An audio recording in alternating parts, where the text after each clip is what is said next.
few moments later. Dito na tayo mga kabay sa Sutokil mga kabay. Dito kami dumuong kasi plano ni Pare Ramil na ito na lang kami magkainan pag uli-uwi namin. Doon na sila nagkainan nila. Puntahan natin. Yun mga kabay, dito na tayo sa Sutokil mga kabay. Dito sa bagong Sutokil na ka-open lang kagahapon. Yun yung bangka natin. Dito tayo nagduong. Dumuong. Yung huli natin nasa mga siguro mga 10 kilo guro mga kabay. Kilaw. Yo. Kilaw.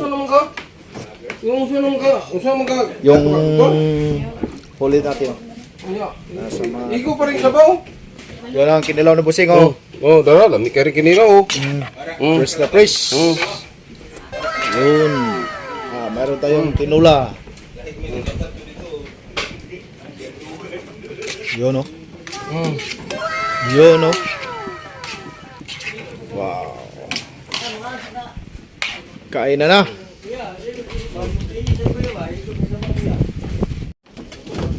Mahaw ta.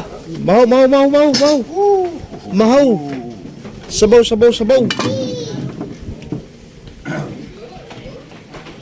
Mahaw pre. Na sabaw. Yun ang mga bike, kain na.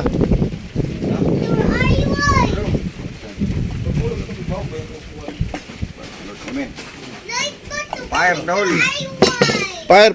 Fire daul. Sarap yung kinilaw. Napre. Bira. Buga na po. Bali na ini. Kuya Tals.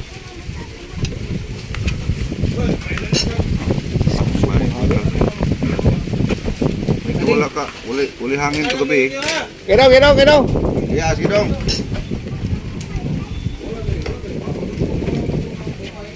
Dara busing. Dara. Oo. Mais na. Fire. Oh. No. Ha? Oh. Doji ke. Suara sa kayo paso di. Sok. Inyo, aso naman. Yun ang mga kabay, kain na. Mukbang tayo ng kinilaw o tinula. Wala, lumakas na yung hangin. Mukbang. Dahil sa bagyo siguro mga kabay na palabas na. Buntot. Siguro dadaan dito sa amin. Buntot ng Agbon.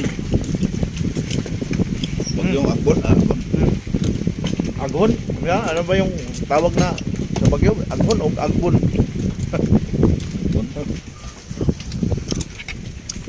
Bira. Kinilaw. Shot, bangag.